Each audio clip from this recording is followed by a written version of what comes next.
Halo Sobat Book Reading 12 yang berbahagia, jumpa lagi. Kita akan melanjutkan pembacaan buku kita, masih dengan buku Keadilan Ilahi Asas Pandangan Dunia Islam, karya Murtadha Mutahhari. Pada episode kali ini kita akan membacakan topik berikutnya, tema berikutnya, yaitu kejahatan. Bismillahirrahmanirrahim. Dasar kerancuan kaum dualis dan para pembelanya, sebagaimana telah saya tunjukkan sebelumnya, adalah asumsi dualitas hakikat maujud yang baik dan jahat. Implikasinya, mereka juga harus mengasumsikan adanya dua sumber wujud. Yang satu adalah sumber wujud baik, dan yang lain adalah sumber wujud jahat. Masing-masing dari kejahatan dan kebaikan berhubungan dengan pencipta yang berbeda. Agaknya kaum dualis itu pada mulanya mencoba membebaskan Tuhan dari kejahatan, tapi mereka malah terjebak menyekutukannya. Dalam anggapan mereka, alam ini terbagi menjadi baik dan jahat, dan kejahatan adalah sesuatu yang asing, bahkan merusak. Karena itu, kejahatan itu tentunya berasal dari selain Tuhan, dari kekuatan yang bertentangan dengan Tuhan. Dalam hayalan mereka, Tuhan ibarat anak Adam yang baik hati, tapi lemah dan tersiksa menghadapi keadaan yang ada. Dia harus berhadapan dengan saingan durjana dan jahat yang bertentangan dengan keinginannya. Senantiasa menciptakan begitu banyak kejahatan dan keburukan. Kaum dualis tidak mampu mempertahankan keyakinan pada Tuhan yang memiliki kekuasaan tak terbatas, kehendak yang menguasai segala sesuatu, dan qadar yang tidak tunduk pada kendali saingan apapun, di samping tidak mampu mempertahankan keyakinan pada hikmah dan keadilan Allah sebagai zat yang mutlak baik. Saat Islam memandang bahwa Allah adalah sumber wujud segala sesuatu, pemilik rahmat dan hikmah yang tak terbatas, ia tidak merusak keyakinan pada kehendaknya yang menyeluruh dan kekuasaannya yang tidak terkalahkan. Segala sesuatu bersandar padanya, bahkan kemampuan setan untuk menyesatkan. Dalam Islam, masalah kejahatan bisa diselesaikan dengan cara lain, yakni sekalipun tetap mengakui adanya kebaikan dan kejahatan di alam, Islam memberikan pandangan yang lebih luas, sehingga sistem wujud itu sendiri terbebaskan dari segala kejahatan. Maka dalam pandangan Islam, semua maujud adalah baik, dan sistem yang berlaku adalah sistem terbaik. Bahkan mustahil ada sistem yang lebih baik daripadanya. Jawaban terhadap masalah kejahatan ini didasarkan pada filsafat rasional tertentu yang mengkaji soal eksistensi dan non-eksistensi secara mendalam.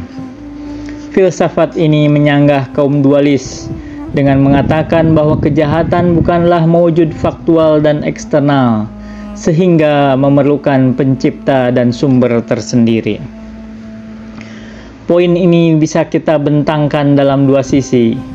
Pertama, kejahatan adalah sesuatu yang non-eksistensial, Adam. Kedua, kejahatan adalah sesuatu yang relatif. Dengan membentangkan dua sisi ini, sirnalah keraguan seputar dualitas eksistensi.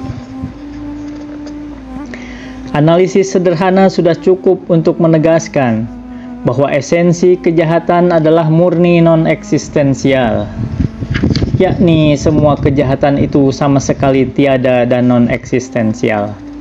Bahasan ini memiliki sejarah yang panjang Akar-akarnya tertanam dalam pemikiran Yunani kuno. Dalam buku-buku filsafat, gagasan ini diatributkan kepada para pemikir Yunani kuno, khususnya Plato. Akan tetapi, para filsuf mutakhir telah menilik dan mendedahnya secara lebih luas dan mendalam. Lantaran kita memandangnya sebagai pijakan yang benar dan fundamental, kita akan membahasnya sesuai dengan ukuran buku ini. Sambil memohon maaf kepada para pembaca atas kepelikan bahasan ini, saya meminta para pembaca bisa bersabar dan berkonsentrasi untuk memahaminya. Saya kira tema ini sangat setimpal dengan waktu dan kesungguhan yang akan kita berikan, dan saya berjanji melakukan pembahasan sesederhana mungkin.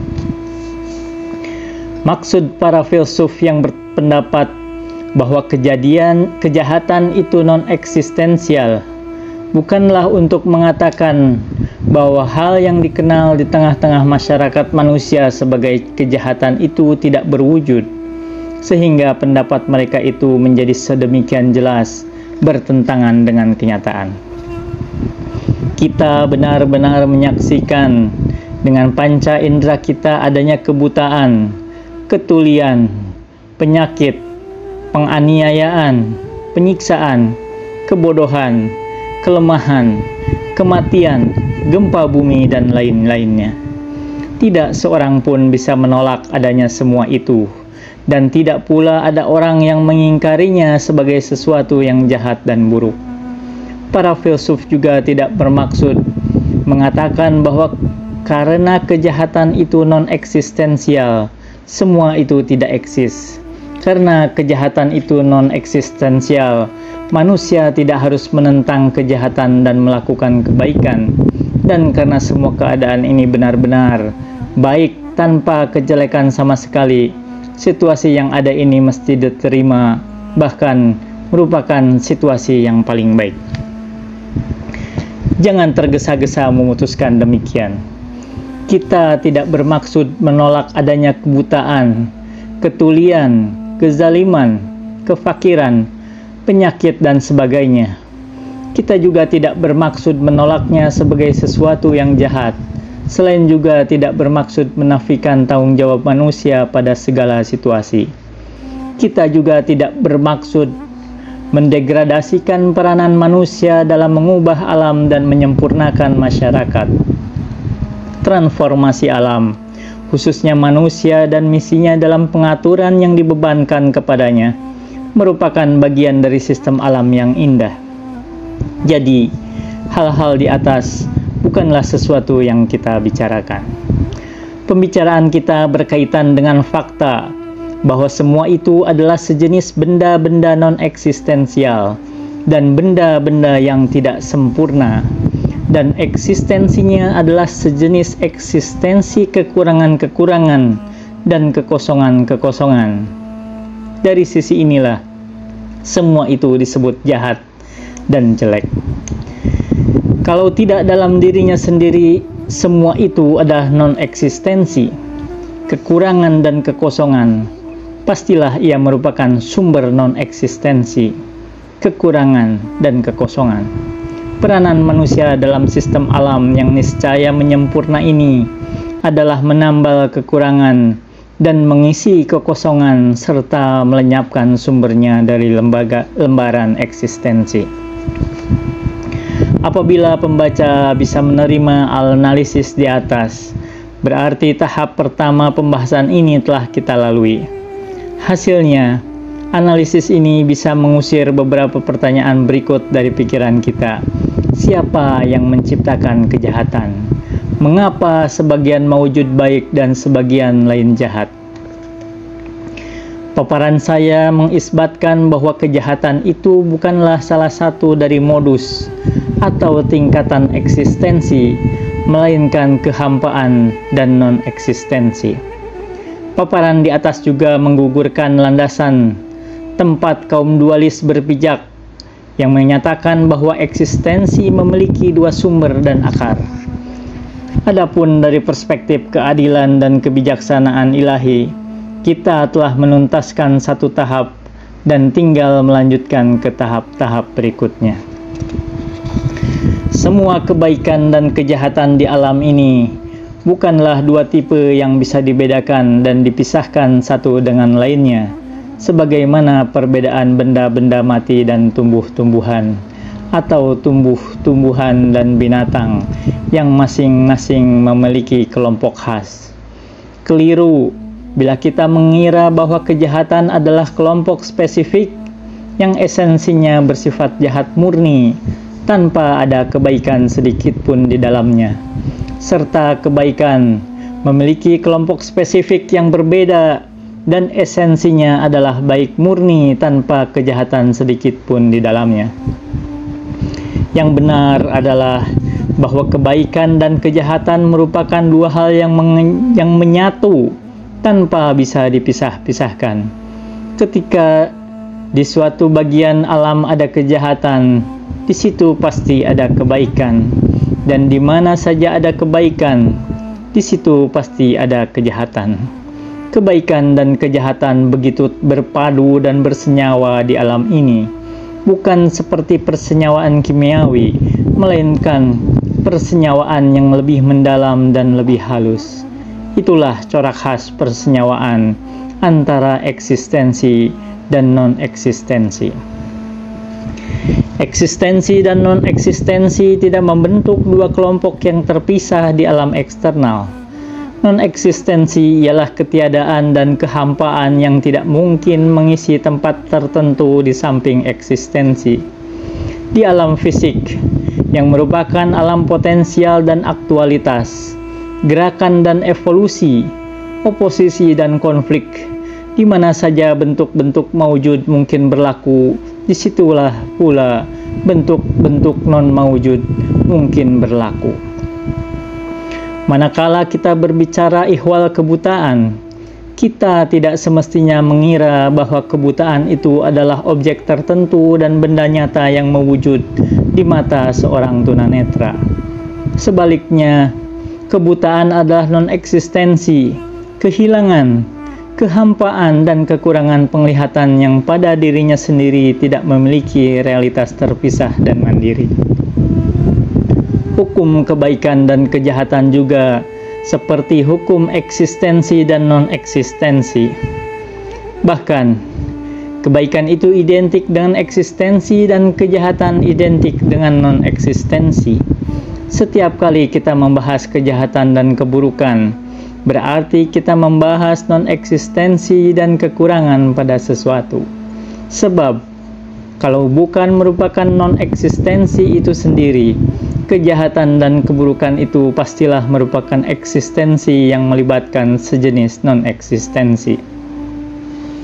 Artinya, ia merupakan eksistensi yang pada dirinya sendiri baik dan bagus, tapi menjadi jahat dan buruk karena ia mengimplikasikan sejenis non-eksistensi, kehilangan dan kekurangan. Jadi hanya pada sisi implikasinya terhadap non-eksistensi, sesuatu itu menjadi sejenis kejahatan, bukan pada sisi-sisi lainnya. Kita memandang kebodohan, kemiskinan dan kematian sebagai kejahatan karena sesuatu itu pada dirinya sendiri adalah non-eksistensi. Kita juga memandang badai, binatang buas, bakteri dan bencana sebagai kejahatan dan keburukan.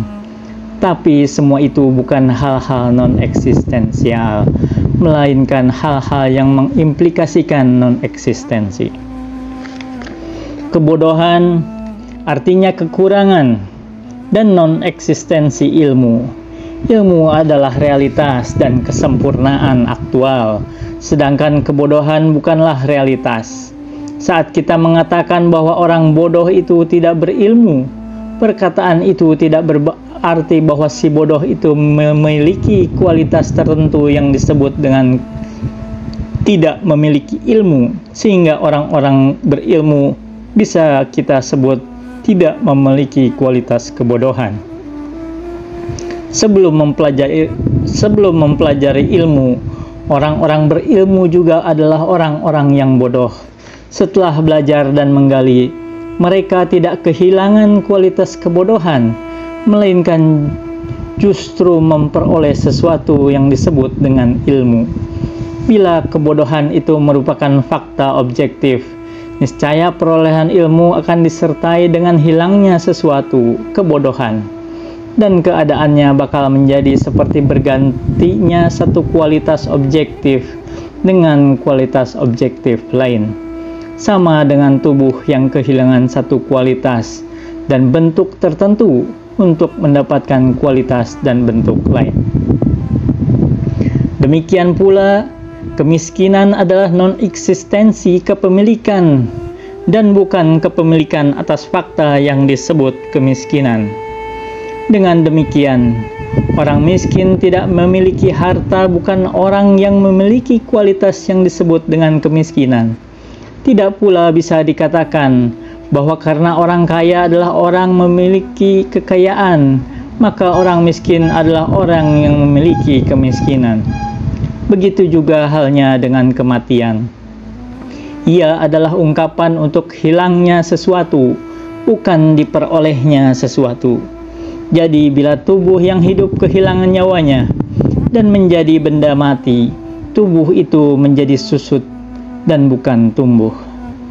Angin badai, binatang-binatang buas, bakteri-bakteri, banjir, gempa bumi dan bencana alam lainnya kita sebut sebagai jahat karena eksistensi menyebabkannya lenyap nyawa, kehilangan anggota tubuh atau kemampuan, atau karena ia melenyapkan segenap kemampuan makhluk untuk mencapai berbagai kesempurnaannya.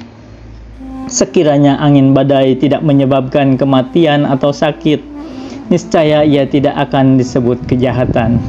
Dan sekiranya hama tidak merusak pepohonan dan buah-buahan, ia tidak akan disebut dengan kejahatan. Begitu juga sekiranya banjir dan gempa bumi tidak menghilangkan harta benda, ia tidak akan termasuk kejahatan. Jadi kejahatan itu terdapat pada semua kekurangan, kehilangan dan kelenyapan itu. Saat binatang-binatang buas kita sebut jahat, hal itu bukan karena disebabkan substansi mereka yang betul-betul jahat, melainkan karena binatang-binatang itu menghilangkan nyawa makhluk lain. Jadi kejahatan dalam kasus ini adalah hilangnya nyawa. Sekiranya binatang buas tidak melenyapkan nyawa makhluk ini, niscaya ia tidak akan disebut jahat.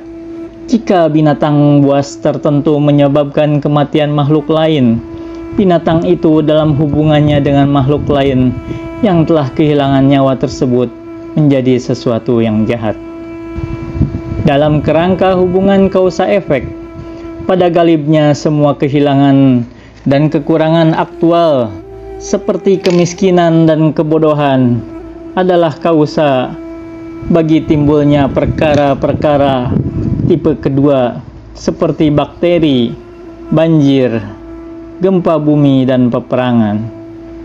Maksudnya, tipe kejahatan yang disebut terakhir ini dipandang sebagai kejahatan sepanjang menjadi sumber non-eksistensi. Jika kita mau menolak kejahatan-kejahatan tipe terakhir, mau tidak mau kita harus terlebih dahulu menolak kejahatan-kejahatan tipe pertama. Karena itu, kita mesti menolak kebodohan, kelemahan dan kemiskinan untuk benar-benar dapat melenyapkan kejahatan-kejahatan tipe kedua. Hal yang sama berlaku juga pada perbuatan-perbuatan moral dan watak-watak buruk. Kezaliman dikatakan jahat karena ia menghilangkan hak orang yang tertindas, dan hak ini adalah sesuatu yang layak bagi mawujud itu dan mesti diterimanya. Ilmu misalnya adalah kesempurnaan bagi manusia lantaran kapasitas intrinsik manusia menuntutnya dan tergerak ke arahnya. Sehingga dengan alasan ini, ia layak mendapatkannya. Seandainya kita menghilangkan hak seseorang untuk menuntut dan memperoleh ilmu, berarti kita telah melakukan penindasan dan kejahatan. Lantaran tindakan itu menghalanginya dari kesempurnaan dan menyebabkannya kekurangan. Demikian pula, Kezaliman adalah kejahatan, bahkan untuk pelaku kezaliman itu sendiri. Karena kezaliman itu merusak potensi-potensi pelakunya untuk mencapai ketinggian. Seandainya pelaku ini tidak memiliki berbagai potensi dan daya yang lebih tinggi daripada potensi amarah, seperti potensi kehendak, kezaliman itu baginya tidak lagi disebut dengan kejahatan. Karena pada saat itu kezaliman ini telah kehilangan maknanya. Sekarang, setelah jelas bahwa semua kejahatan adalah sejenis non-eksistensi, jawaban untuk kaum dualis menjadi mudah. Asumsi yang mereka lontarkan bisa diringkaskan sebagai berikut. Lantaran di alam ini ada dua macam wujud, baik dan jahat, alam ini mesti memiliki dua sumber dan pencipta. Jawabannya, di alam ini hanya ada satu macam wujud, yaitu kebaikan. Sedangkan semua kejahatan merupakan sejenis non-eksistensi, dan non-eksistensi itu bukanlah ciptaan. Non-eksistensi adalah sisi yang tidak tercipta, bukan sesuatu yang tercipta. Dengan begitu, kita tidak akan bisa mengatakan bahwa alam memiliki dua pencipta. Pencipta hal-hal yang eksis, maujudat, dan pencipta hal-hal yang non-eksis, ma'dumat. Eksistensi dan non-eksistensi dapat diumpamakan dengan matahari dan bayang-bayangnya. Saat galah diarahkan ke matahari, bagian gelap yang tertutupi oleh galah dan tidak terpancar cahaya matahari, kita sebut sebagai bayang-bayang. Kalau begitu, apakah bayang-bayang itu? Bayang-bayang tak lain dari sisi gelap, dan dari sisi gelap itu tak lain dari bagian yang tidak terpancari cahaya matahari. Setelah mengatakan bahwa cahaya memancar dari matahari, kita tidak boleh bertanya, dari mana datangnya pancaran bayang-bayang? Apa pula sumber kegelapan yang ada padanya? Karena bayang-bayang dan kegelapan tidak memancar dan beremanasi dari pusat tertentu, dan keduanya tidak memiliki sumber atau pusat yang berdiri sendiri. Demikianlah maksud para filsuf saat mereka menyatakan, sesungguhnya semua kejahatan bukanlah ciptaan yang mandiri, melainkan tercipta sebagai imbas atau aksiden. Wa ma taufiqi illa billah, alaihi tawakkaltu wa ilaihi unib. Wassalamualaikum warahmatullahi wabarakatuh.